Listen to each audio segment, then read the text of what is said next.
Hey everybody, it is Connie at my Fabric Friends. I am going to show you guys how I join my pieces of binding. I was showing a lady in the store today, or not today, but earlier this week or last week, I can't remember.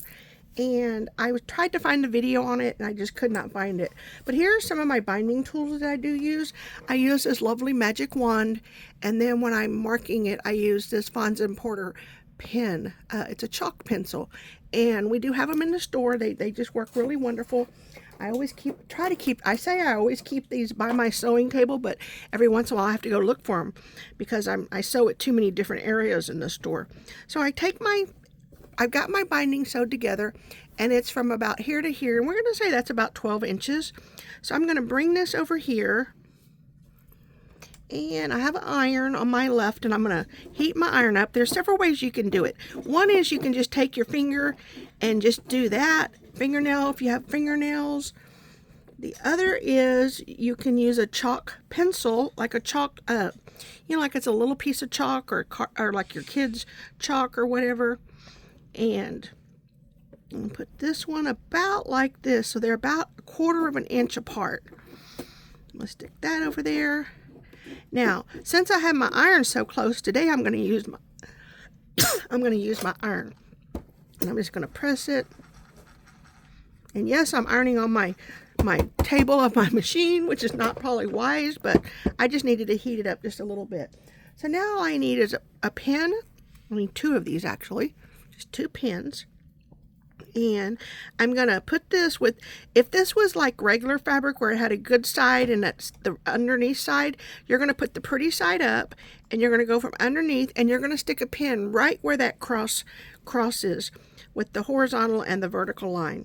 So then I'm going to take this piece, and this is all my extra, okay? And I know from experience that I'm not going to need that much of it, so I'm just going to take that, cut it off, and throw that away. Because I can use those, whatever I have left here, I can just still throw in my scrap jar, and you could keep it connected if you wanted. Now, here's your pretty side of your fabric, okay? Just because it happens to be solid, my other side would be here if it was just a different type of fabric, and you could see it so much better. But now you're going to take the 2 pretty sides together, and you're going to find that same point right there, okay? And you're going to pin it through there. And then you're going to grab the underneath, and you're going to sort of be like a little bit of an octopus here, and then I scrunch this up right here. Okay, so I'm going to scrunch this up, and I have a, a corsage pin, and it's a bent corsage pin at that. And I'm just going to stick that corsage pin. If you have a snap, my snap seems to always just disappear. But if you have just those little clippies, I don't have any by me right here that I see. So they make some super big, I have one right here, but it's a little baby. Okay, they make these in jumbos, but every time I get jumbos, they disappear. I don't know where they go. They just in jumbo snappy land somewhere. But so now I'm going to put this like this, and I'm going to line this up to where my crease now is matching the crease going this way. So right here, I'm at a 45, 90-degree angle, 45. I don't know what it is right now. But anyway, so it's going to be like that. So normally when you're doing binding, you're going to sew from this way to this way. But we do this opposite. We're going to sew from this way to this way. So how does Connie remember that? So I always think in my head, opposite of binding, opposite, opposite, opposite. So I'm going to pin it where I would sew if I was making the binding. Okay? So then I'm going to pull my pin out, and I'm going to hold that with my finger, and then I'm going to do that. So now I have it like that, and see how that lines up so pretty like that? So now it's where my little magic wand comes in, and my chalk pencil.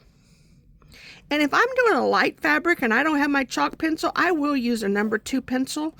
I am not a chalk snob or anything like that, so number 2 pencil does work fine, but I couldn't see it on this black. So now I'm going to take it over here, and I'm going to have to move my needle position to the center because I want to be on the center, and I'm just going to sew this now.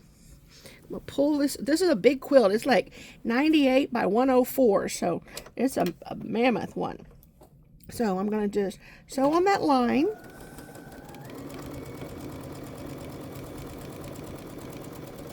And I'm going to cut my thread. Then I'm going to take my pins out. And then we're going to test it. This is the fun part. We're like in high school or school when you took a test. Now, when I do it, when I get it all like that, I open it up and see how that lines up like that? So that's a perfect fit right there. So now I will take it. I will trim this off. And I trim a little. Some people just go like this and trim it and leave the dog ears. I come up, trim across, and then I cut that other side, get to this side, and then I trim across that way, and my dog ears are now contained here, and I don't have little pieces of fabric, and then this is going to my scrap bucket. Then I take this seam, and I'm going to open it up, and I'm going to just get my iron. It's not very hot, and I'm just going to press it right there a little bit. Whoops. And then now I'm ready to sew it. So I'm just going to now take it and just sew from here to here.